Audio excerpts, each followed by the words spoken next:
et messieurs, et bienvenue à vous dans votre émission Ma famille, ma vie. Aujourd'hui, on est le lundi 6 février 2023, il est 10h30 et nous sommes ensemble pour une heure de direct. Alors aujourd'hui, dans l'émission Ma famille, ma vie, nous allons parler de l'estime de soi. L'estime de soi, un chemin multidimensionnel. Donc si vous voulez témoigner ou nous poser des questions, vous n'avez qu'à former le numéro de l'émission, le 021 23 98 91, le 021 23 98 91. On se fera un plaisir de recevoir vos appels, vos questions et les partager avec nos spécialistes. Alors, l'estime de soi. Chacun d'entre nous a le potentiel de réaliser ses rêves et de dépasser ses limites. Mais faut-il encore croire en soi, en ses capacités pour se donner les moyens de réussir? L'estime de soi. Qu'est-ce que c'est exactement? Est-ce que c'est un muscle que l'on travaille et que l'on renforce? Quelle est la différence entre l'estime de soi et la confiance en soi? On en parle justement aujourd'hui avec nos spécialistes. J'ai le plaisir et l'honneur de recevoir Dr Sonia Benali. Vous êtes psychologue clinicienne spécialiste du comportement et directrice adjointe de la clinique CGSA. Bonjour et merci d'avoir accepté notre invitation. Bonjour, merci beaucoup pour l'invitation. C'est un plaisir. Avec nous aussi Dr Amel Harash, vous êtes hypnothérapeute. Bonjour et merci d'avoir accepté notre invitation. Bonjour Mounia, merci pour l'invitation et contente de te revoir. Moi aussi, très contente. Et pour sa rubrique We Share, bonjour Wahida. Wahida, salut. Bonjour Mounia, ça va? Ça va très bien et toi? Alhamdoulilah, très bon début de semaine. Voilà, très bon début de semaine. Il fait beau. Pour moi, il fait beau quand il pleut. Voilà, j'allais te dire, toi, ça te plaît parce qu'il pleut? Moi, je suis du genre à aimer les saisons. Il faut c'est l'hiver, il faut qu'il pleuve, il faut qu'il fasse froid et ça ravigote. Tout ce qui est, j'adore le soleil et tout, mais quand je vois nos invités, ça me remonte le moral, donc on discute avant et tout, ça fait du bien. C'est vrai, exactement. Alors, mesdames, qu'est-ce que l'estime de soi? Docteur Benali, qu'est-ce que exactement l'estime de soi? Alors, l'estime de soi, au fait, c'est l'opinion qu'on a de nous-mêmes. C'est la valeur qu'on croit avoir. C'est l'amour qu'on se porte pour nous-mêmes. Oui. Voilà. C'est quelque chose qui est lié à l'affirmation de soi, qui est lié à l'image de soi, qui est lié aussi à la relation qu'on a avec nous-mêmes. D'accord, il ne faut pas confondre ça, bien sûr, avec la confiance en soi. C'est différent. L'estime de soi est reliée plus au ressenti et à la valeur, et la confiance en soi, elle est liée à la capacité qu'on pense avoir à accomplir quelque chose, à faire quelque chose. Donc, c'est plus l'action. D'accord. La Harash, Amel. Oui. Donc, l'estime de soi, la confiance en soi. La confiance en soi fait partie de l'estime de soi. On va dire que c'est un pilier, si on peut dire ça comme ça. Oui, tout à fait. Oui. Parce que la confiance en soi, ça fait partie de l'estime de soi. Dans quel sens? L'estime de soi, c'est la question qu'on se pose, ce que je vois de moi, comment je me vois, comment je me perçois, et ce que je vois de moi, est-ce que ça me plaît? Est-ce que ça me convient? Mais c'est sur plusieurs volets. Il y a l'image de soi, l'amour de soi et la confiance en soi. Il y a l'interne et l'externe. D'accord. Mais vous avez aussi une autre définition de l'estime de soi. Pour vous, c'est pas forcément. Oui, tout à fait. Tout à fait. Mon approche est un petit peu différente. Elle va sur 4 piliers qui, pour moi, sont très importants, qu'on doit absolument, si vous voulez, nourrir. Qui commence d'abord par la conscience de soi. Alors, quand je dis conscience de soi, il faudrait que je sois consciente de moi sur tous les plans. Comment je me vois physiquement, comment je me vois à l'intérieur, mes qualités et l'inverse. En fait, c'est un petit peu l'analyse de moi. Donc, je suis consciente réellement de qui je suis. Ensuite, je m'accepte. L'acceptation de soi. Ensuite, j'ai besoin, si vous voulez, d'être un petit peu dans l'action. Dans l'action, il faudrait que j'ai un peu confiance en moi. Et je finis par mon efficacité. Et tout ça englobe tous les aspects d'une personnalité. Il n'y a pas que le côté, entre guillemets, positif ou lumière, il y a aussi l'autre côté que je dois absolument accepter, qui est important parce que ça fait un tout. Et quand j'accepte ça chez moi, quand je m'aime à travers cela, je suis ouverte à aimer les autres. Oui. Parce que si j'aime... Oui, justement, voilà. C'était la question. Est-ce que quand Oui. on n'a pas d'estime pour... On ne peut pas dire qu'on n'a pas d'estime pour soi. Si, il y a des personnes qui n'ont pas d'estime pour eux-mêmes. On peut parler de mauvaise estime ou de mésestime. Oui. Parce que l'estime de soi, en fait, on peut l'évaluer. D'accord. On peut savoir quel genre, où on est à peu près. Est-ce qu'on a une bonne et ça ou se une mauvaise. travaille justement, l'estime de soi. Travaille, oui. À travers les différents piliers que vient de citer justement là. Et c'est pas un réservoir qu'on remplit et qui reste plein. Ça peut changer à n'importe quel moment de la vie. Il peut être ébranlé et être fléchi à travers les différents événements de la vie et des traumatismes, des événements marquants, etc. D'accord. Des échecs. D'accord. Et quand on ne s'aime pas soi-même, est-ce qu'on peut aimer les autres? Je vous repose la question, Mounia, si on ne s'aime pas, est-ce qu'on peut aimer les autres? Parce qu'en fait, c'est aussi simple. Peut-être que des personnes vont vous dire c'est de l'égoïsme, de l'égocentrisme, je me regarde dans une glace, suis-je la plus belle? Non, ça n'a rien à voir. C'est-à-dire que l'amour de soi, c'est quelque chose qui est de l'ordre de l'amour inconditionnel. Quand on dit amour inconditionnel, je m'aime tel que je suis, comme je suis. Avec mes failles, avec mes défauts. Absolument tout. C'est pour ça qu'on parle d'inconditionnel, amour inconditionnel, sans condition. Si je m'aime de façon inconditionnelle, je ne peux qu'aimer les autres de façon inconditionnelle parce que, on va aller un petit peu dans le spirituel, je suis un être humain, une créature magnifique, un miracle de la vie. Si j'aime cette créature, je ne peux qu'aimer toutes les créatures parce qu'on est pareil. Vous voyez, on est issus de la même source, on est pareil. C'est dans ce sens qu'on peut aimer les autres. Et justement, quand on ne s'aime pas, comment on perçoit l'amour de l'autre? Quand on a besoin, parce qu'on va le chercher, si on ne s'aime pas soi-même. Donc on va chercher à être aimé par les autres. Et on va développer ce qu'on appelle dépendance affective. Et on ne va pas se dire pourquoi cette personne m'aime alors que je ne suis pas parfaite, je ne suis pas comme ci ou comme ça. Qu'est-ce qui fait que cette personne m'aime finalement? On va se poser des questions. Ça peut aller vers plusieurs facteurs, mais comme elle a dit là tout de suite, c'est que si on est capable de s'aimer, c'est qu'on a une bonne énergie, on dégage une bonne énergie. Donc les autres aussi vont être attirés par cette énergie et venir vers nous. Et l'inverse, si quelqu'un ressent que tu t'aimes pas, tu prends pas soin de toi, tu te respectes pas, et ben il va faire la même chose. Il va te traiter de la même façon que tu te traites. D'accord. Oui.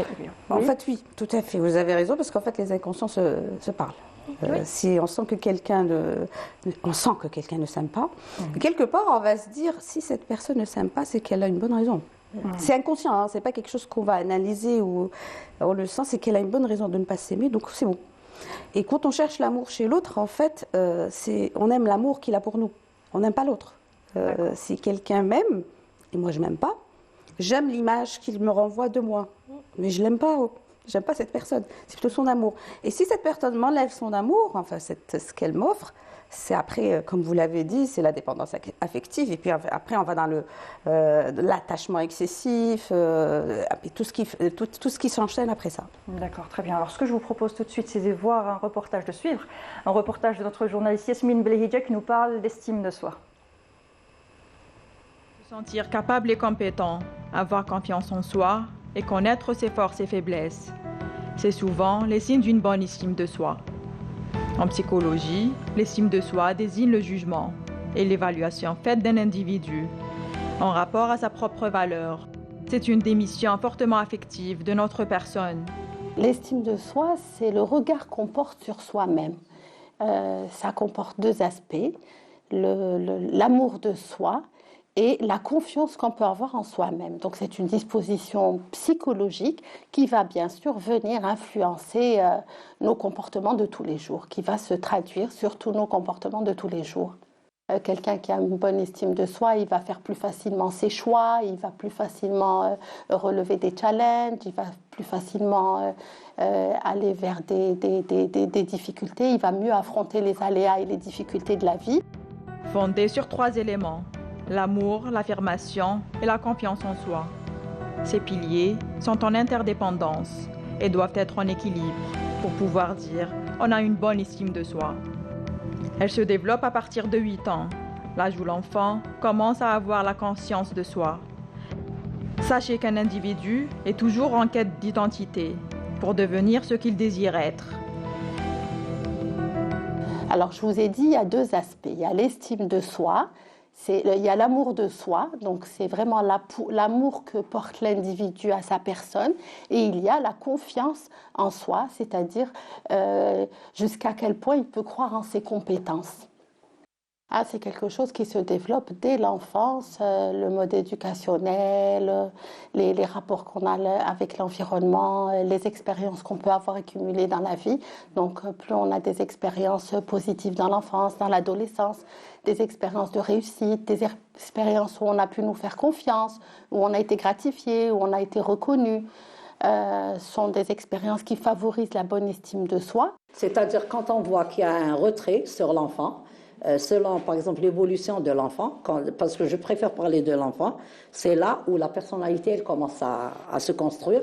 Je préfère quand il y a un petit retrait, il faut toujours consulter des thérapeutes dans ce sens, c'est très important.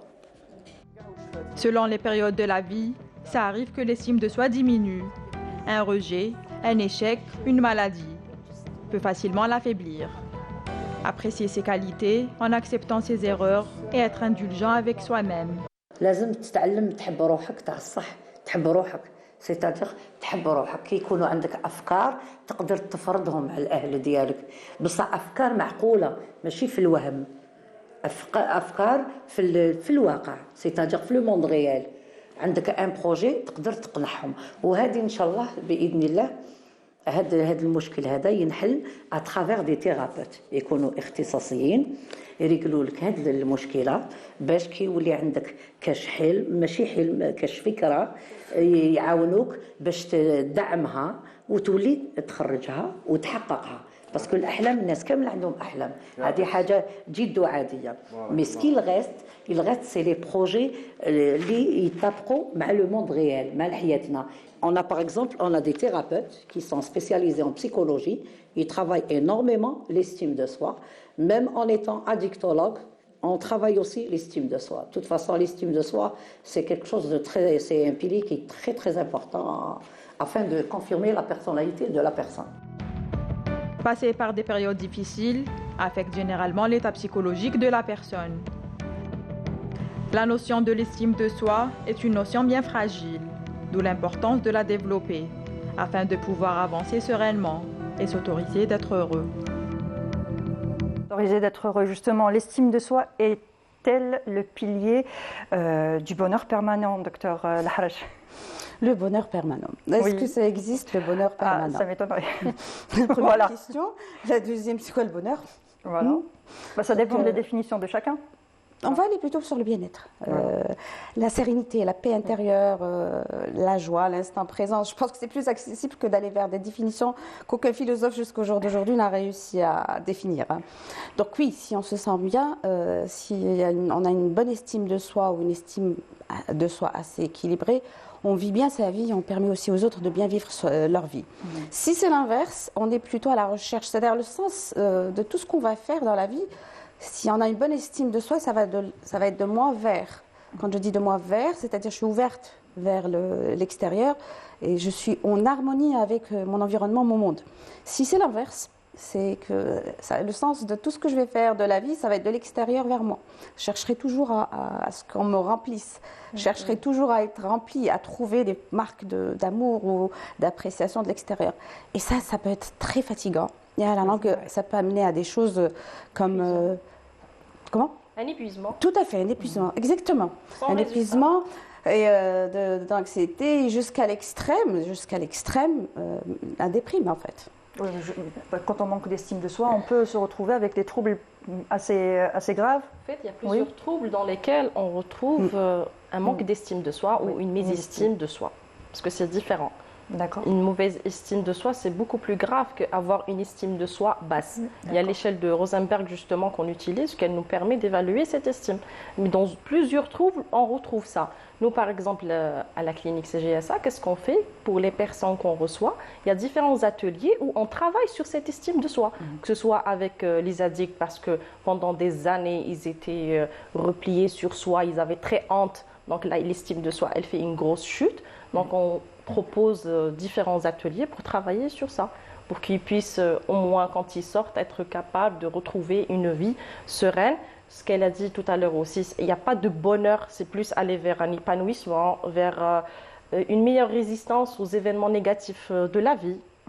C'est pas vraiment un bonheur, c'est pas un lac paisible. Il y a des hauts et des bas. C'est notre capacité justement à se relever juste de ces événements-là. D'accord. C'est tout. Quand on manque d'estime de soi, on a du mal à se relever. On a beaucoup de mal, on résiste moins, on est plus fragile. On est plus fragile et même pour acquérir de nouvelles compétences, ça reste un frein. Ça reste un frein parce qu'on croit ne pas le mériter. Donc on ne va même pas vers des risques ou essayer de nouvelles choses. D'accord. Est-ce que le fondement de l'estime de soi ne réside pas dans l'enfance? On l'a vu dans le reportage, par rapport à l'attention qu'on reçoit de ses parents, par rapport à l'amour qu'on reçoit de ses parents. Est-ce que ça ne réside pas justement dans l'enfance? Est-ce que ça se construit pas pendant l'enfance. Si, ça se construit dans l'enfance. Pourquoi? Parce que c'est là que, justement, on va trouver les pilotages automatiques, toutes les croyances limitantes. Si on dit à un enfant, on le maltraite, on lui dit « toi, t'es comme ça, t'es comme ça, t'es comme ça », il va croire que c'est vrai, c'est réel qu'il est comme ça. Il ne va jamais essayer de dépasser ça ou d'aller apprendre une nouvelle chose. À chaque fois où on lui dit, si tu fais ça, je te donne ça. Si tu fais ça, je t'aime. Si tu restes sage... Mode de récompense. Exactement. Oui. C'est l'amour conditionnel. Donc, il va le chercher aussi quand il va grandir. Il va essayer de satisfaire tout le monde. Il va essayer de, à chaque fois, faire les choses pour l'autre. C'est pour l'autre. La fameuse passoire dont elle parlait le docteur tout à l'heure. Et on a tendance souvent à faire des reproches, à mettre le doigt sur ce qui ne va pas au lieu de mettre le doigt sur ce qui va, sur le côté positif. Oui, ça c'est l'avération à la perte. On est plus concentré sur le côté négatif des choses. Voilà. Alors qu'on devrait faire le contraire, je pense. Dire à un enfant, tu as eu une mauvaise note, c'est pas bien. Dire, c'est mieux que le trimestre précédent. Il y a eu une évolution, on va dire. Ce serait mieux de faire ça que de pointer sur ce qu'ils peuvent avoir. En fait, la phase de l'enfance, elle est là pour apprendre des choses. Une fois adulte, vient le travail de la déconstruction, malheureusement. On va détruire toutes les mauvaises croyances qui sont contre nous, qui ne nous aident pas à être épanouis. Et c'est là que les thérapeutes, justement, interviennent pour faire, justement, cette quête vers soi, pour se connaître. Parce que si on ne se connaît pas, on ne peut pas travailler sur soi, on ne peut pas modifier ce qui nous constitue. La bonne nouvelle dans la psyché, c'est que c'est plastique. On peut travailler dessus. Mais si on ne la connaît même pas, on ne peut ni apporter des modifications, ni prendre conscience de ce qui nous fait mal, ni aller se soigner. On va se dire, non, je suis comme ça. Apprendre à se connaître, c'est ce que vous avez déjà essayé de faire aussi avec le programme que vous avez lancé aussi sur les réseaux sociaux. Je rebondis sur justement ce que vous dites. Elle parle d'enlever les couches. Je suis tout à fait d'accord avec elle parce que moi, Monia, je n'appelle plus développement personnel. Je l'appelle dépouillement personnel. Enlever les couches de l'oignon. C'est comme un oignon. J'enlève toutes les couches qui ont été, si vous voulez, rajoutées au fur et à mesure de la vie de l'être humain. Et donc, actuellement, moi, je parle dépouillement personnel, plus de développement personnel. Je rebondis aussi par rapport à l'enfance. Il faut savoir, Monia, qu'on dit que le plus grand refuge d'un être humain, c'est le sein d'une mère. C'est-à-dire, ça commence à la grossesse. À la grossesse déjà. Après, c'est déjà à la grossesse que ça commence. Après, il y a des étapes. De la naissance à 18 mois, l'enfant a vraiment absolument besoin d'amour. Il y a eu des expériences terribles dans certains pays, il y a quelques années, où on a privé des enfants d'orphelinat, de tout contact humain. C'est-à-dire qu'on leur donnait juste à manger, on les changeait, on les laissait comme ça. Ces enfants ont fini par décéder. Parce qu'il n'y avait pas ce contact avec un être humain, cet échange avec un être humain. C'est très très important, cet amour qui commence très tôt. Donc c'est à la grossesse, hein, c'est pas après qu'ils aient d'une chauffe ou... Non, c'est déjà, ça commence à ce niveau-là. Après, vous avez parlé, Monia, de quand un enfant fait quelque chose, on va sur le... On va toujours sur le négatif, sur... voilà. On va partir plutôt du principe que je vais faire la différence entre l'être humain, l'enfant, et le comportement. C'est-à-dire, tout ce que je vais dire autour du comportement, c'est le comportement. Je différencie le comportement et l'amour que j'ai pour mon enfant. Je ne vais pas dire à mon enfant, je t'aime pas parce que tu as fait ça, je t'aime, tu es mon enfant, je t'adore, tu es ma chérie, mon chéri. Mais là, il y a peut-être quelque chose à refaire. C'est juste différencier les deux parce qu'on va compliquer peut-être la vie aux parents. On va leur dire, écoute, on voit que le positif. Comme ça. On est en train de, si vous voulez, d'apprendre d'enlever, comme vous l'avez dit, d'enlever les couches. Juste leur dire différencier entre le comportement et votre enfant. Oui, mais les parents rêvent tous, j'imagine, tous d'avoir...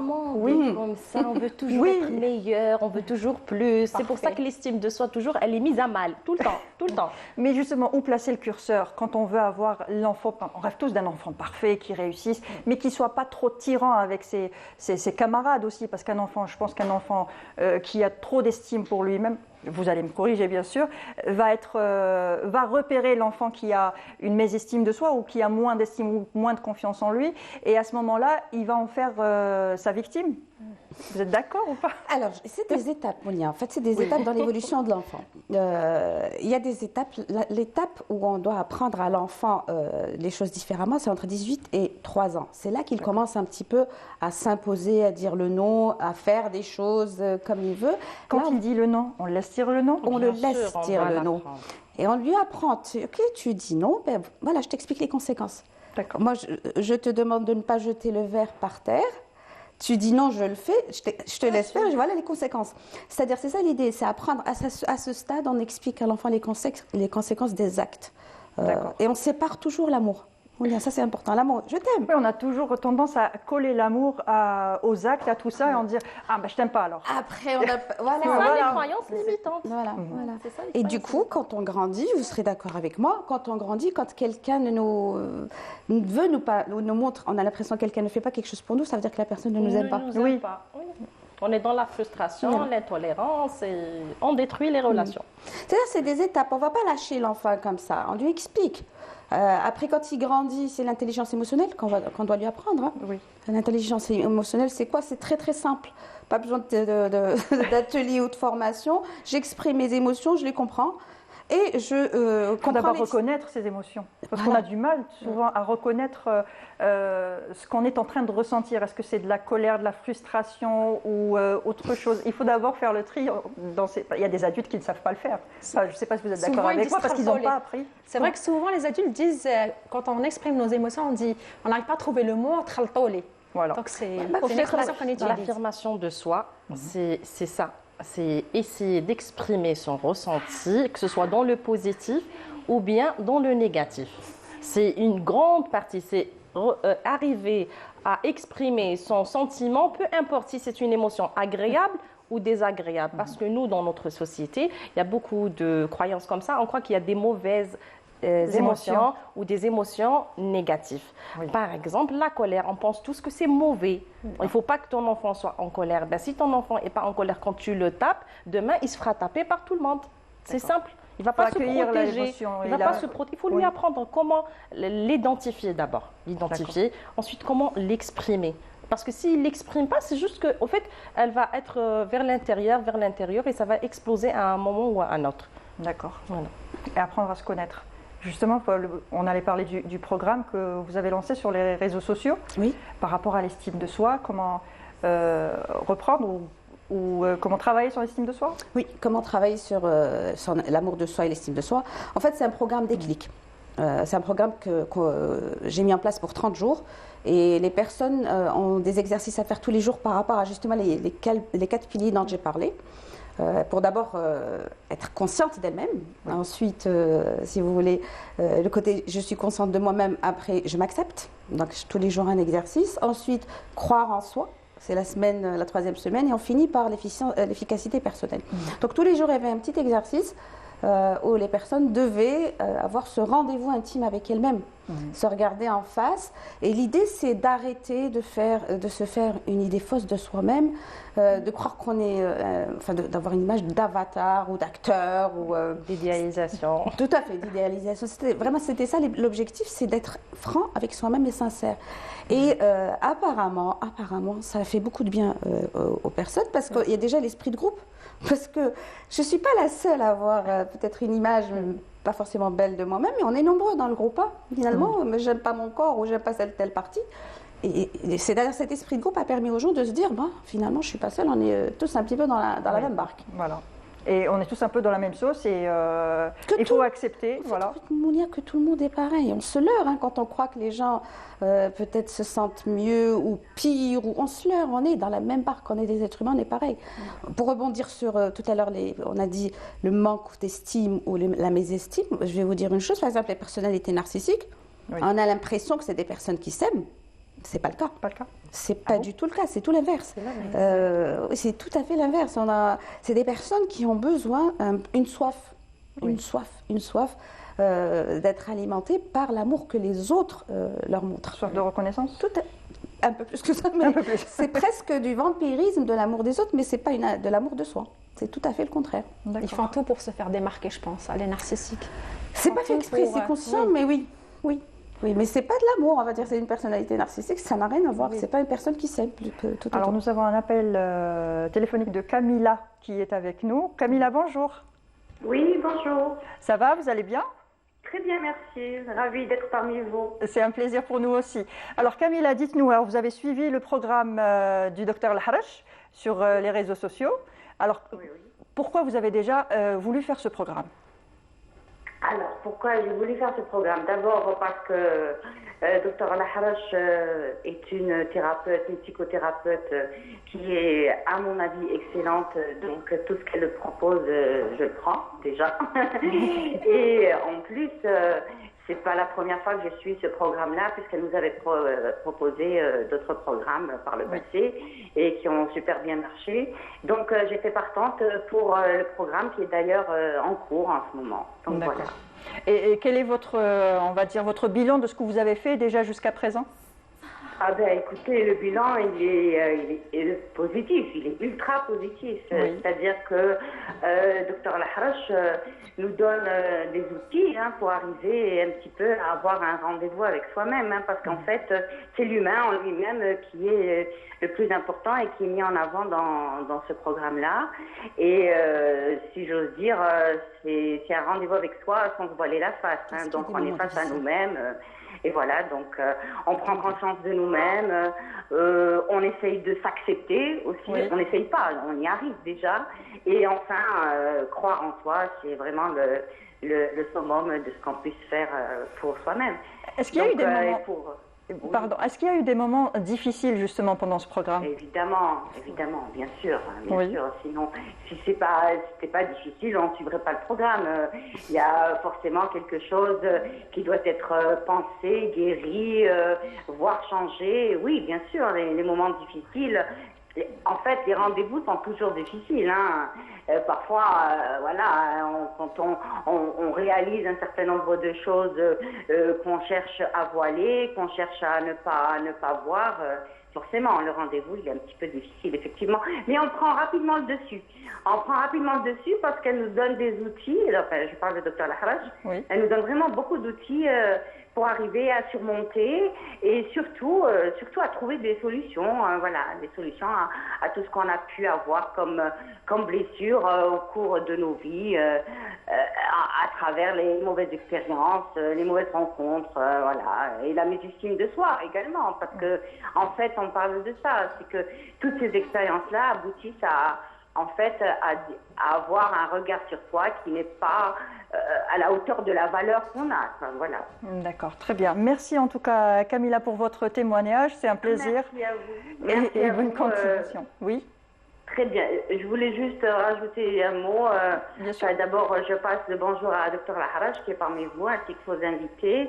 Et je voulais juste dire que par rapport au programme que je suis, le fait qu'on soit nombreux, ça a créé une dynamique de groupe. Donc même par rapport aux moments difficiles qu'on peut avoir, on lâche un petit peu, on n'a pas envie d'avancer, mais avec cette dynamique-là, on va de l'avant et c'est ce qui est le plus positif dans cette aventure. On se sent épaulé, on se sent rassuré. Ah oui, non, soyez-le, parce que très honnêtement, à la fin, on se sent bien. Il y a beaucoup de résilience au bout et l'estime de soi, moi je pense qu'il faut l'avoir forcément. C'est pas une montagne, c'est pas l'Everest non plus. C'est-à-dire que là, avec tout ce qu'on peut vivre et tous les outils que Dr Al-Harash nous donne, on arrive quand même à un résultat ultra satisfaisant. Voilà. Merci Camilla. Merci à vous et excellente journée. Excellente journée à vous aussi, au revoir. Donc, est-ce que ça se travaille à n'importe quel âge? On a vu Camilla, on a dit que ça se travaille dès l'enfance et tout ça, mais quand on a une mésestime de soi ou une faible estime de soi, est-ce qu'on peut travailler ça à n'importe quel âge, même à 60 ans, 70 ans? Ça se travaille à n'importe quel âge. Nous, par exemple, on a des psychologues pour enfants, pour adultes, là même on va ouvrir la gériatrie, on a prévu justement pour les seniors des choses comme ça. Parce que c'est pas quelque chose qui est fixé. Ça, c'est dans les événements de la vie. Ça dépend de chaque personne. Donc il faut juste se décider, se dire oui, maintenant j'y vais. Mais comment savoir qu'on en a besoin? Faire un bilan psychologique. ou bien soit les personnes qui sont dans l'entourage de la personne qui vont orienter cette personne. Comme un enfant, c'est pas lui qui, comme elle l'a dit tout à l'heure, c'est difficile pour un enfant de reconnaître ce genre de manque ou ce genre de besoin. Donc soit c'est les parents, soit c'est à l'école, à la crèche. On voit un enfant qui est toujours dans le retrait, on voit un enfant qui n'ose pas faire, on le tape, il scoute, il se protège pas, etc.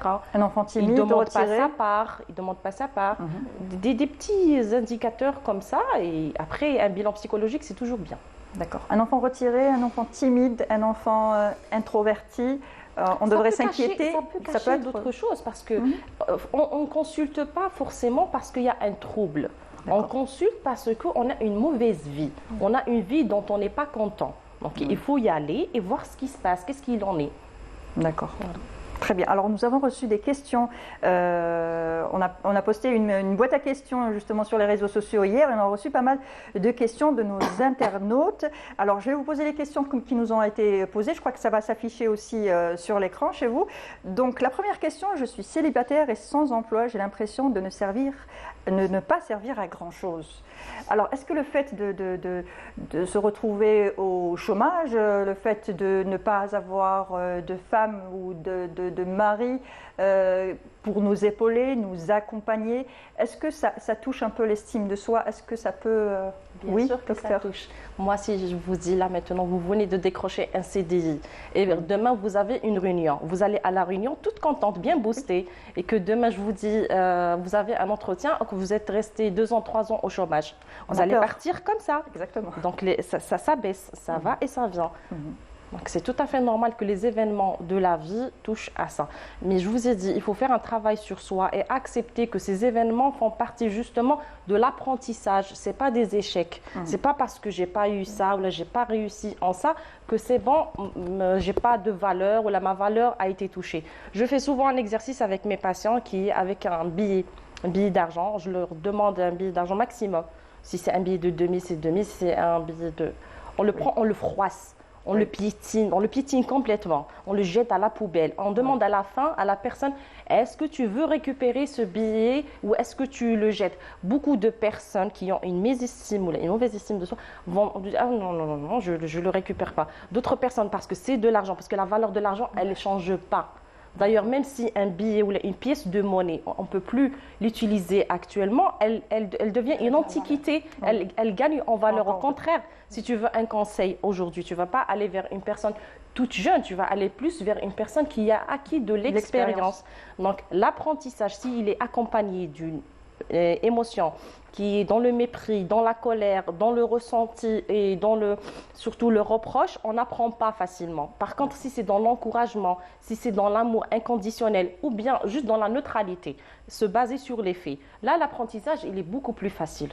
Mais si l'apprentissage se dit j'ai pas de poste actuellement, j'ai divorcé, j'ai pas de relation, donc moi j'ai pas de valeur. La phrase qu'on devrait toujours se répéter, je m'accepte comme je suis et je mérite l'amour des autres, peu importe, je suis comme je suis. Et chaque personne devrait arrêter surtout de se comparer.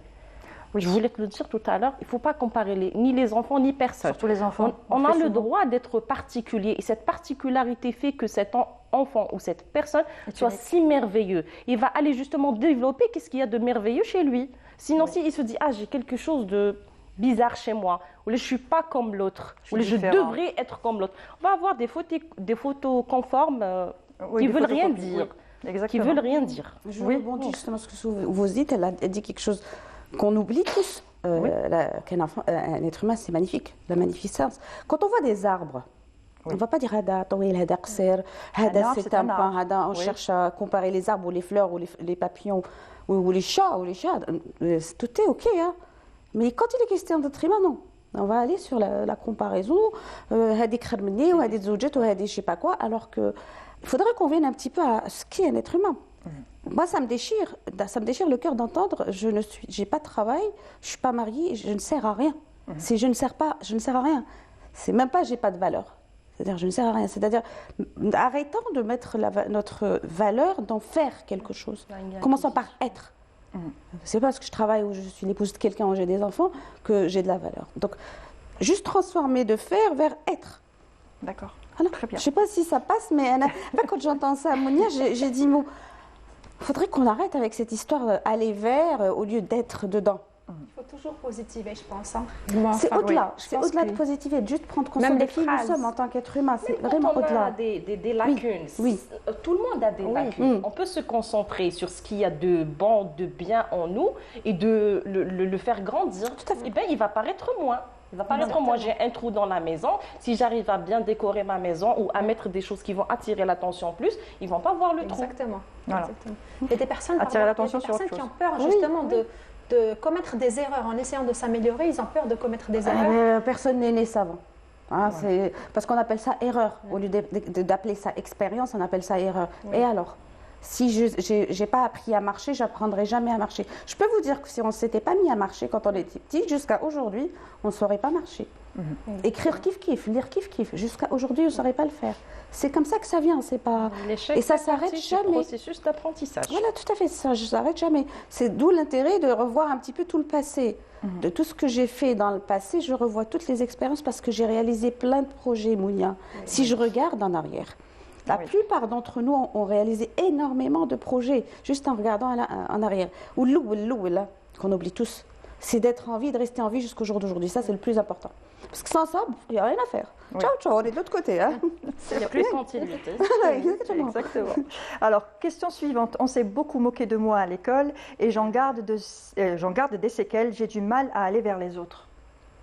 On a tendance à se renfermer sur soi-même. On a tendance à essayer de se protéger, créer un bouclier quand on a une mésestime de soi, quand on s'est déjà moqué de nous, donc on a peur de l'autre. J'imagine que c'est un adulte qui a écrit ça. Oui. Bah oui. Les faits des choses qui se passent pendant l'enfance. Hein. C'est-à-dire que ça, c'est resté comme ancré, comme gravé dans son inconscient. Et, il y a une fixation. Tout à fait, fixation. Et puis il y a aussi cette histoire que nous sommes tous à 90% inconscients. Hein. C'est-à-dire dedans nous, il y a une petite fille, un petit garçon qui a 6-7 ans. Même s'il y en a 100 ans. Hein. Donc, retravailler un petit peu cela. La personne n'a pas besoin de continuer à traîner cela, hein. Qu'elle aille voir un thérapeute, un psychologue, et se libérer de ça. D'accord. Alors, question suivante. Je n'ai pas connu ma mère et mon père était très sévère et exigeant. La maman est-elle importante ? On le disait déjà tout à l'heure que la maman, le lien avec la maman est très important.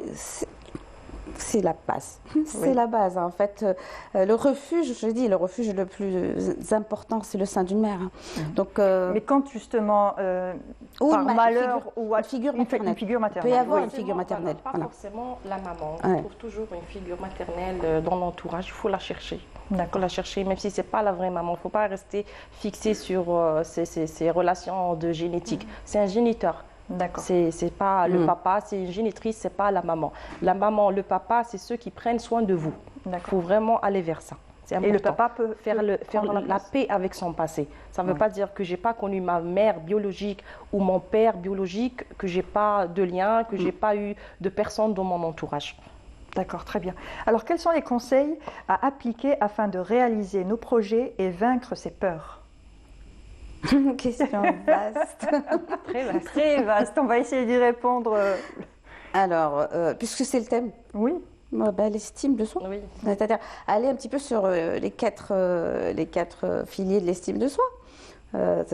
Être conscient de qui nous sommes, accepter qui nous sommes, croire en soi avec tout ce qu'on a fait dans le passé, c'est-à-dire revoir, la personne parle de projet, donc elle peut à la limite revenir un peu sur son passé, avoir un regard empathique, aimant, comme si qu'elle était le parent d'elle-même, hein. Regarder tout ce qu'elle a pu faire, tout ce qu'elle a appris de ce qu'elle a pu faire. C'est une bonne solution être le parent d'elle-même, parce que quand on est, je pense quand on est parent, on est toujours émerveillé par ce que fait son enfant. Tout à fait. Voilà. Tout à fait, être le parent de soi-même. À la limite, il y a un petit exercice, Mounia, c'est de regarder comme ça, comme si on était un peu grand et qu'on regardait la petite nous ou le petit nous qui a fait tout ça jusque-là. Donc cette personne peut regarder un peu tout ce qu'elle a fait jusqu'à aujourd'hui, comme chose qu'elle a réalisée, et ensuite se fixer des petits objectifs petit à petit. Vous savez que le développement personnel, que j'appelle dépouillement personnel actuellement, on dit aux gens tu peux. C'est-à-dire comme si tu peux être capable de tout faire. C'est faux. Je ne peux pas être capable de tout faire parce que si je vise l'Everest sans me préparer, ce n'est pas possible. Je cours à ma mort. Je peux, oui, arriver à l'Everest, mais c'est des étapes. C'est-à-dire petit objectif. Et surtout, quand je me trace un objectif, Comme on dit, demande à Dieu, ne lui trace pas le chemin. Vas-y, fais ton objectif et fais tout ce qu'il faut pour y arriver. Quel que soit ce qui se présente à toi. Très bien. Et la dernière question, trop d'écrans, de réseaux sociaux, de jeux vidéo impactent-ils l'estime de soi? Anorexie, boulimie, suicide? Est-ce que... Au fait, les réseaux sociaux ont tendance à envoyer justement vers ce qu'on a parlé tout à l'heure, la comparaison. Ils passent leur temps à comparer et ils passent leur temps aussi à croire ce qu'ils voient. Oui. Si vous voyez une Instagrammeuse qui passe son temps à vous montrer qu'elle est en vacances, qu'elle a une maison merveilleuse, qu'elle a des enfants merveilleux, je me demande bien, elle a le temps de vivre déjà. Oui. Et surtout savoir que la vraie vie n'est pas comme ça. C'est de l'idéalisation, c'est des écrans. C'est très, très différent. Allez parler vers des vraies personnes. Donc, le danger, il est où? C'est que les enfants et les adolescents n'ont pas cette capacité d'élaboration mentale pour faire la différence. Est-ce que c'est la réalité ou pas? Et ils demandent à leurs parents surtout d'avoir la même vie et d'avoir les mêmes choses. Donc, il y a un détachement de la réalité. Ils commencent à vivre dans un monde idéal. Il y a les enfants, là, les Japonais qui vivent uniquement de réseaux sociaux. Ils sont dans le refus total de ce qu'il y a à l'extérieur. Et ça devient dangereux. Ça crée des troubles, ça crée des addictions aussi. C'est très, très dangereux. Il faut expliquer à quel âge un enfant a le droit d'avoir un écran, à quel âge un enfant a le droit d'avoir des réseaux sociaux, à quel âge un enfant a le droit de faire une recherche tout seul sur les réseaux. Et le jeu vidéo, c'est la même chose. Parce que la plupart des jeux vidéo au jour d'aujourd'hui, c'est des jeux en ligne. Oui, en ligne. Votre enfant peut parler à un adulte, peut parler à un psychopathe, peut parler à un violeur, peut parler à n'importe qui de l'autre côté et vous ne le saurez jamais. Et vous ne maîtrisez pas ça. Vous ne maîtrisez pas ça, vous ne connaissez pas ça. Vous lui donnez la tablette, vous lui donnez le téléphone, vous êtes tranquille. Mais ça ne se passe pas comme ça. À l'intérieur, il y a tout un... Oui, il faut faire très attention avec les écrans. Alors, ce que je vous propose... Pardon. Ce que je vous propose tout de suite, c'est la rubrique We Share avec Wahida Selmchef, mais juste après ceci.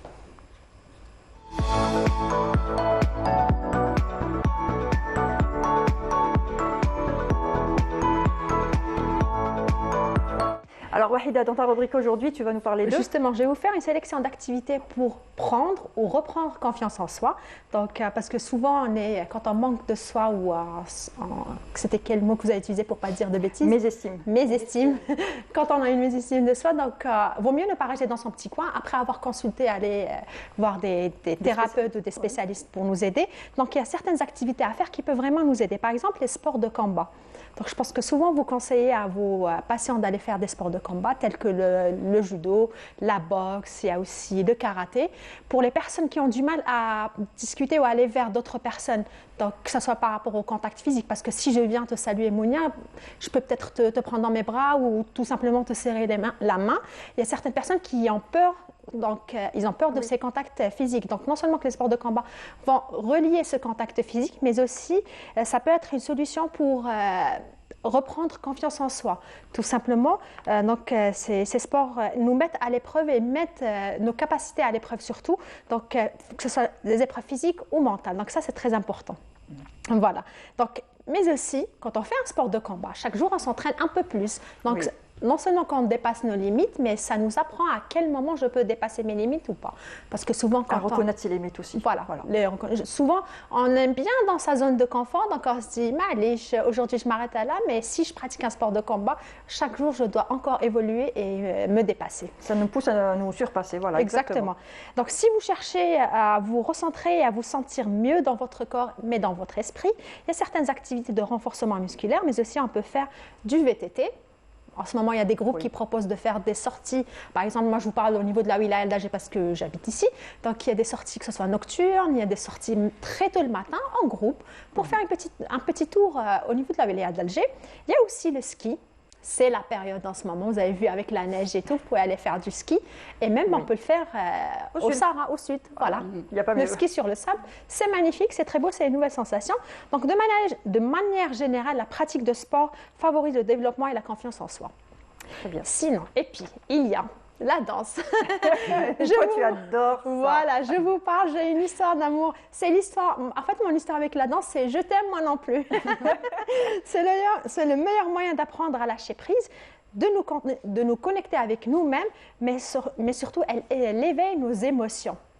Voilà. Donc, Ça dépend aussi de la musique qu'on écoute. Il y a des musiques qui nous font ressentir de la tristesse, il y a des musiques qui nous font ressentir de la joie. Et danser sur ça, ça permet d'extérioriser, je pense. Oui, tout à fait. Et ce que vous dites par rapport aux musiques, oui, tout à fait. Attention, faisons attention aux musiques qu'on écoute. Hein. Oui. Justement, j'allais vous demander quel genre de musique on peut favoriser lorsqu'on pratique la danse pour... Joyeuse. Tout Ça dépend, simplement. si vous faites du tango, c'est autre chose. Hein. Vous n'allez pas mettre un rock ou une musique de rock, ça dépend. Mais généralement de la musique qui nous fait vibrer, on se sent bien en l'écoutant. Mais si c'est l'inverse, non. Pas une musique de film d'horreur. Ce que ça vous inspire. Voilà. C'est ce que ça vous inspire qui est important. Donc à chacun sa musique. Si je suis inspirée par de la musique classique, j'écouterai de la musique classique. Aller vers des inspirations bien sûr positives. Oui, bien Mais sûr. il faut savoir danser sur la musique classique, Mounia. On peut faire du freestyle. De la valse. De la valse, pourquoi aussi. Attention à vos meubles, monsieur, dame. Parce que souvent, faut faire de la place au salon. Voilà, on le pratique au salon. Donc, on ferme la porte à clé, on met la musique. Je vais vous dire une chose. Et Allah.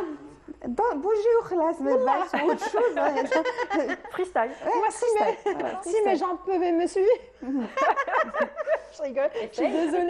J'ai essayé. Il faut voir comment je danse. Mounia, elle a vu. Ah bah, tu vois, là, tu te compares à une Justement. façon de... Non, mais j'essaie. L'apprentissage, tu es en train d'apprendre à danser. Ben, lance-toi d'abord. Moi, et je me vois lance. tes Moi, je me lance. Je me lance. Et je danse, même si j'avais expliqué tout à l'heure aux coulisses, j'avais pratiqué. Je me mets à parler de moi, tu m'as contaminé. J'ai fait de la Zumba. En fait, toute l'équipe allait par exemple dans ce sens, moi j'étais dans l'autre sens. Mais je m'en foutais, ça faisait plaisir. Et j'étais contente, oui. Tu t'amusais, c'est la chose la plus importante. C'est exactement ça. Mais sinon, on revient un peu au calme. Il y a le yoga. Oui. Ça se pratique de plus en plus en ce moment. Donc, il nous permet de nous reconnecter à notre vie intérieure. C'est ce que vous conseillez souvent, en travaillant sur l'écoute et l'acceptation de notre ressenti. Parce que souvent, on a du mal à accepter notre ressenti pour pouvoir l'exprimer. Donc, c'est aussi un formidable moyen de réapprendre la patience en découvrant comment trouver le confort dans l'inconfort. Voilà. Parce qu'avec les techniques et les mouvements qu'on fait, il y a le théâtre. Oui. On a dit qu'on devait l'essayer un jour, mais on n'est pas parti depuis l'année dernière. Très important. Voilà, le théâtre pour les personnes timides, souvent on les oriente vers pratiquer des cours de théâtre, tout simplement. On les trouve de plus en plus, même si ce n'est pas pour annuel, si je peux aller faire une fois par mois ou une fois chaque trimestre. Ça me permet de m'exprimer. En fait, je vais avoir des coachs avec moi qui vont m'apprendre à certains gestes ou mimiques. C'est important. Voilà, c'est important. Nous, à la clinique, on fait les psychodrames. Oui. Et au jour d'aujourd'hui, on a même réussi à trouver une association qui fait du théâtre. On a un des coachs qui vient nous organiser justement les thèmes des psychodrames qu'on fait dans les ateliers de groupe à la CGS. Ça, c'est magnifique. Il faut voir comment ils acceptent facilement de participer. Or que d'autres activités, c'est plus difficile. Mais les psychodrames, ils adorent ça. C'est une sorte de pièce de théâtre qu'on joue. Une pièce de théâtre où les patients participent. Jouent des personnages. Il y a de l'interaction sociale. On leur apprend à travailler sur quelque chose de particulier. Mais eux, ils prennent ça pour du jeu. Donc, on apprend beaucoup plus facilement à travers du jeu. Comme avec les enfants. Oui, c'est la meilleure façon d'apprendre. D'accord. Avec joie et plaisir. Le jeu, c'est la meilleure façon d'apprendre. Et puis, le théâtre nous permet de maîtriser nos émotions. Et oui, voilà. Parce qu'on va jouer et sortir d'une émotion à une autre. Exactement. Et essayer des émotions qu'on ne connaît pas. Voir l'émotion de l'autre, comment il la joue, comment il la ressent, comment il l'exprime. C'est très important. Apprendre aussi à prendre la parole en public. Ça aide aussi le théâtre. Les arts oratoires sont très importants. C'est très, très, très important. Les arts oratoires ne sont plus, au jour d'aujourd'hui, dans les grandes écoles parce que ça fait peur. Oui. Ça fait peur. Quelqu'un qui sait parler, quelqu'un qui sait faire ramener les gens, et ils les écoutent, ils les suivent, c'est des meneurs. Donc ça, ils ne veulent pas que tout le monde soit comme ça. Ben oui, mais ça fait augmenter très fort la confiance en soi. D'accord. Donc pour un enfant qui est timide ou qui est... Il peut s'entraîner devant un miroir, il peut s'entraîner en se filmant. Exactement. On peut le faire avec les enfants à la maison en jouant... Des petits jeux comme ça, des jeux de société généralement, etc. C'est très important. Très bien. De toute façon, les enfants, ils le font, ils sont dans leur monde, les enfants. Des fois, ils parlent à... Exactement. Pour l'imaginaire. Ils parlent à leur ami imaginaire. En fait, c'est très important de ne jamais les perturber quand vous les écoutez parler à leurs jouets et quand ils sont dans leur monde. C'est là qu'ils développent justement leur capacité. Il faut les laisser dans leur petit univers. Si vous voulez jouer avec lui, ok, mais ne le perturbez pas. Laissez-le dans son petit univers, c'est important. Justement, on parle d'enfants, on va rester un peu dans le cadre des enfants. Mounia m'a fait découvrir l'hypnopédie. Donc, est-ce que vous connaissez, mesdames, l'hypnopédie?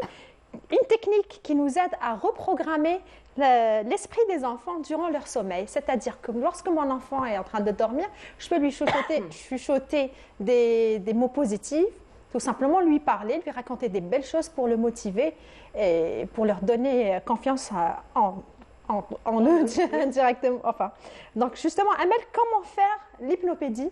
Bon, on dit que ça marche, oui, on dit que ça marche. Bon, ce qui me peut paraître, moi, plus faisable et qui pourrait marcher, c'est de parler juste avant de dormir, en fait, où l'enfant est un petit peu pas conscient et conscient. C'est-à-dire c'est là qu'il va en sommeil. Voilà, c'est là qu'il va enregistrer parce que je suis pas peut-être qu'il enregistre lorsqu'il dort depuis 2 heures ou 3 heures. Je suis pas sûre. Ça il faudrait faire des études par rapport à cela. Mais si on le fait juste avant le moment de dormir, c'est-à-dire que l'enfant on a plus accès à l'inconscient. Et là, il peut enregistrer de belles choses, on peut lui dire de belles choses, faire raconter de belles histoires. Là, à mon avis, ça peut marcher. Ça ressemblerait un petit peu à un état modifié de conscience dans lequel on va faire de jolies suggestions à l'enfant. On peut faire ça, par exemple, pour le rituel du soir. Quand on raconte une histoire, ne pas raconter n'importe quelle histoire, choisir l'histoire selon l'enfant. Oui, choisir une belle histoire, dire de belles choses à son enfant, ou parler peut-être de choses qui se sont passées dans la journée où l'enfant, peut-être qu'il s'est passé quelque chose qui ne lui a pas plu à l'école. Inverser un petit peu, juste avant de dormir, le rassurer par rapport à cela. Demain, tu vas y aller, ça va se passer comme ça, etc. Voilà, juste avant de dormir. Mais après, je ne sais pas. Il faudrait voir les études par rapport au fait de parler à l'enfant après 1 heure de sommeil, 3 heures de sommeil, je ne sais pas. Justement, je ne pourrais pas vous dire. Justement, quand l'enfant il a un petit souci au cours de la journée, j'avais lu un article où il conseillait aux parents de raconter une histoire positive tout en essayant de l'adapter au souci de l'enfant. Voilà, par rapport à ce qui s'est passé. Ce qu'on appelle la métaphore. C'est les histoires. Les enfants aiment les histoires. C'est-à-dire, si on lui raconte une histoire parallèle par rapport à ce qui s'est passé, lui, il comprend. Hein. Contrairement à nous, non, arrête de me raconter des histoires de loups et de... Je sais pas par rapport... Nous, c'est pas des histoires d'horreur, on va pas... Vous avez vu les contes qu'on nous raconte? Il y a des sous-entendus. Je ne sais pas si vous êtes d'accord avec moi, qui ne sont pas évidents. On enregistre des choses incroyables. Il y a du subliminal qui grandit avec nous et on ne se rend pas compte. La Belle au bois dormant. On n'arrive pas toujours à capter au début. Comment On n'arrive pas toujours à capter. Tout à fait. La Belle au bois dormant, vous savez, si vous lisez derrière l'histoire, il y a plein de choses à voir. Blanche-Neige, le chaperon rouge, le loup. À revoir. Oui, tout ça est à revoir, Mounia. Ça serait bien que les parents un petit peu sélectionnent les histoires que les enfants entendent et regardent à la télé parce qu'on injecte. On injecte des idées. Attention aux facteurs interculturels, parce que c'est pas du tout la même culture, c'est pas la même société, c'est pas les mêmes religions. Il faut que ce soit adapté, ou bien aller vers quelque chose de neutre. Et qu'on explique à l'enfant, parce qu'il y a des choses qui sont injectées sur Internet ou là, sur les films. On lui dit, écoute, viens, je t'explique. Ça, chez nous, c'est autre chose. Voilà. Ou raconter des histoires bien de chez nous. Ou des histoires bien de chez nous, il y a des jolis contes. Oui, il y a très... Voilà. Ne pas laisser les enfants comme ça absorber, parce que là, on a absorbé, Mounia. Contes de fées. Oui, les princesses et tout ça, le prince charmant. Il y en a beaucoup qui attendent de cheval blanc. Et ça serait, exactement, et ça se répercute après à l'âge adulte, quand j'entends quelqu'un dire « je ne sers à rien parce que je ne suis pas mariée et je n'ai pas de travail ». Ça a été inscrit quand il était... Entre autres. Il n'y a pas que ça, mais vous voyez un peu, d'aller revoir. Faites attention à ce que les enfants écoutent et voient et suivent. Oui. Juste une dernière question, mesdames. Donc, par rapport à l'hypnopédie, qu'est-ce qu'elle peut apporter à l'enfant? De jolies suggestions. Il faut savoir. Écouter des belles choses avant de dormir, une belle note, la voix du parent, c'est beaucoup d'attention positive. On est là, on prend un moment pour l'enfant. C'est magnifique quand même si on lui raconte une histoire, on lui dit des compliments. Et au début, je vous ai dit, c'est de l'assertivité. À force de répéter quelque chose de positif à quelqu'un, il va y croire, même si c'est faux. Et à force de répéter quelque chose de négatif à quelqu'un, il va y croire, même si c'est faux aussi. Donc, il vaut mieux répéter quelque chose de positif. Parfait. Donc, justement, monsieur, dame, si vous êtes en train de nous regarder, essayez de pratiquer cela dès ce soir avec vos enfants et rendez-nous la réponse. Après, je rebondis. On peut faire, nous aussi, les adultes, on peut faire ça. Hein. Oui. Parce qu'en fait, les 5 dernières minutes avant de dormir, c'est ce qu'on va penser, dire. Ce qui va rester. C'est ce qui va. Notre inconscient va passer toute la nuit sur les 5 dernières minutes avant de dormir. C'est-à-dire, si les 5 dernières minutes avant de dormir, j'ai pensé à des problèmes ou à des situations. Rester sur Internet, à regarder des trucs. Oui, souvent. Ouais. En fait, donc, les 5 dernières. Allez-y, c'est-à-dire qu'on est voilà. Au fait, ce qui se passe avant de dormir, c'est que le cerveau doit baisser son activité cérébrale. Oui. Donc, penser à des choses positives, lâcher prise, etc. Oui.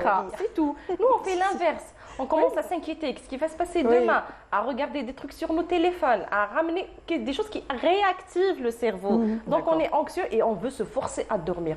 Il faut que je me réveille tôt. Voilà, il me reste combien de temps? C'est surtout ça, il me reste combien d'heures à dormir? Je dois me lever à telle heure, il me reste 5 heures, 6 heures. Le corps, c'est dormir. Il n'a pas besoin de nous. C'est le lâcher-prise qui nous empêche de dormir. C'est pas toujours évident de lâcher prise, hein. Le corps a toujours dormi depuis qu'il existe. Même dans le ventre de la maman, on a dormi.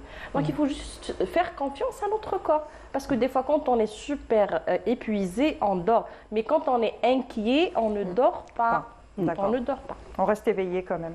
Donc les 5 dernières minutes, qu'est-ce qu'on pourrait faire justement? Alors, les affirmations. Méditer.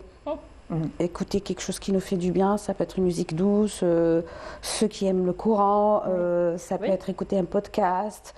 Alors, surtout, ne pas demander à l'inconscient de régler des problématiques complexes avant de dormir. Genre, il y a 20 ans, il s'est passé ce truc. La rumination, le grenage. Et j'aurais dû dire ça. Voilà. Là, l'inconscient, il va passer la nuit à essayer de régler un problème qui s'est passé il y a 20 ans. Il y aura des rêves qui sont relatifs à ça. Ou nos dos complètement KO. Donc, écoutez, choisir ce qu'on écoute avant de dormir. Couper les écrans, comme vous l'avez dit, complètement une demi-heure avant. Ensuite, pensez à quelque chose de positif. La gratitude, Mounia, avant de dormir, c'est très simple. Oui, être content de sa journée. C'est très simple, la gratitude. Merci, je suis dans un lit avec un oreiller confortable. Merci, j'ai eu un câlin avec mon enfant. C'est-à-dire dire le merci avant de dormir. On peut faire le bilan, comme bilan de la journée, voir ce bilan positif. Bien tout à fait. On a le droit de faire un bilan pas positif, dire voilà, ça je ne l'ai pas fait comme j'aurais voulu le faire, mais ce que j'ai fait de positif. Et puis, respirer. Oui. Respirer, c'est pas respirer comme on respire d'habitude, mais les deux. La respiration profonde et la respiration consciente. Voilà. C'est-à-dire, on peut, vous l'avez dit, on peut relâcher ce corps. Lâcher prise. On peut y aller, voilà. On peut vraiment lâcher le corps et lâcher prise. C'est pas compliqué de lâcher prise, Mounia. T'es qu'à ça. Oui, pour tous les téléspectateurs. C'est un mantra, tu te le répètes. C'est un mantra. Alors, tu as confiance. La confiance, c'est-à-dire je vais dire confiance, lâcher prise, détachement. Ces trois mots, tu les répètes dedans de toi, parce qu'en fait ces 3 mots vont te faire du bien. La confiance, c'est quoi? Je fais confiance à la vie, donc mes émotions se calment. Lâcher prise, en fait je calme mon ego, parce que mon ego, voilà. Et le détachement, c'est par rapport à mon mental. Mon mental, je vais lui dire... Ça va. On se calme. Donc ces 3 mots, si tu te les répètes, c'est une sorte de mantra que j'utilise moi-même, ça calme. Très bien. Un dernier conseil, il nous reste à peine 2 minutes, donc un dernier petit conseil aux téléspectateurs. Docteur? Ok. Alors moi, d'abord, c'est la persévérance. Les échecs ne veulent pas dire forcément qu'on n'a pas de valeur. Vous avez échoué, continuez d'essayer, vous allez réussir. Prendre des risques, toujours prendre des risques. Quand vous êtes devant quelque chose que vous n'avez jamais fait, ça ne veut pas dire que vous ne pourrez pas le faire. Ça veut juste dire que c'est la première fois que vous allez le faire. Et arrêtez surtout l'engrenage de pensées négatives dont on parlait là tout de suite, déjà avant le sommeil. Quand vous avez ces autocritiques qui n'avancent à rien. Au fait, c'est juste votre voix interne qui vous dit « ça c'est pas bon, ça c'est pas bon ». Il ne faut pas l'écouter, c'est des pensées. Allez vers l'action, allez vers le réel et après évaluer la situation. Tout simplement. Et dans le cas où on ne réussit pas à faire certaines choses, il faut aller vers des gens qui peuvent nous aider. C'est très, très, très important. Aller vers des spécialistes. Il ne faut pas en avoir honte. Et on ne consulte pas toujours parce qu'il y a des problèmes ou là qu'on a des troubles ou des pathologies. On peut faire un bilan, comme on fait un bilan de santé. Oui. Pour du coaching, pour avoir de l'aide, pour prendre une décision, pour se rassurer, pour apprendre une nouvelle compétence. Il y a beaucoup de choses pour lesquelles on consulte. C'est pour ça que nous, on s'appelle clinique de gestion du stress et de l'anxiété et pas clinique de psychiatrie. D'accord. Justement, on consulte pour toute raison. Donc l'estime de soi, c'est quelque chose de très important, de précieux, mais qui est interne. On ne le cherche pas surtout vers l'extérieur. D'accord, très bien. Amel? Moi, je reviens à travailler ce que nous sommes, c'est-à-dire toujours se rappeler qu'on est un corps, un esprit, c'est blablabla, l'ego, la pensée, et revenir à la 3e partie qui est l'âme, la grande conscience. Si on a cette approche globale de nous-mêmes et qu'on arrête d'être que dans le corps ou dans le mental et qu'on remet celle-là qu'on a oubliée, qui est l'âme et la conscience, on arrivera petit à petit à s'aimer. On peut se faire accompagner, oui, on peut avoir, si vous voulez, des repères par rapport à des gens qui vont nous les donner, mais ce n'est pas l'autre qui va nous permettre de nous aimer, c'est nous-mêmes. L'autre, il va juste nous montrer un nouvel éclairage. Je peux vous dire, Monia, qu'en cabinet pour l'hypnothérapie, la plupart, 90% des personnes qui viennent me voir, il y a une problématique liée à cela, à l'estime de soi, et elles n'ont pas besoin de faire beaucoup de travail parce qu'il y a juste un petit déclic. Quand elles se rendent compte de ce qu'elles sont, de l'entièreté d'un être humain, et que les autres sont, comme moi aussi, des êtres humains entiers. Très bien. Merci en tout cas pour tous ces conseils, tous ces éclaircissements. Alors je rappelle, Dr Amel Lharch, vous êtes hypnothérapeute. Merci encore pour votre participation. Merci Mounia, avec grand plaisir. Le plaisir est partagé à chaque fois. Docteur Sonia Benali, vous êtes psychologue clinicienne spécialiste du comportement. Merci encore une fois. Vous en faites, c'était un plaisir. Le plaisir est partagé. Wahida, merci encore pour toutes ces astuces. Et le sommeil, on va y revenir demain. Oui. Justement, on a fini avec le sommeil. On va parler du sommeil des enfants. Oui. Comment que ça se passe, et puis les terreurs nocturnes, les rituels, tout ça. On en parle demain dans Ma famille, ma vie à 10h30 sur Canal Algérie en direct. Donc, je vous dis à demain. Prenez soin de vous et aimez-vous. Comme quoi, il y a une continuité. Hein. Voilà, bien sûr. Voilà. Aimez-vous, aimez-vous, aimez-vous. Ça vous permettra de vous ouvrir aussi aux autres. Allez, bonne journée. Au revoir.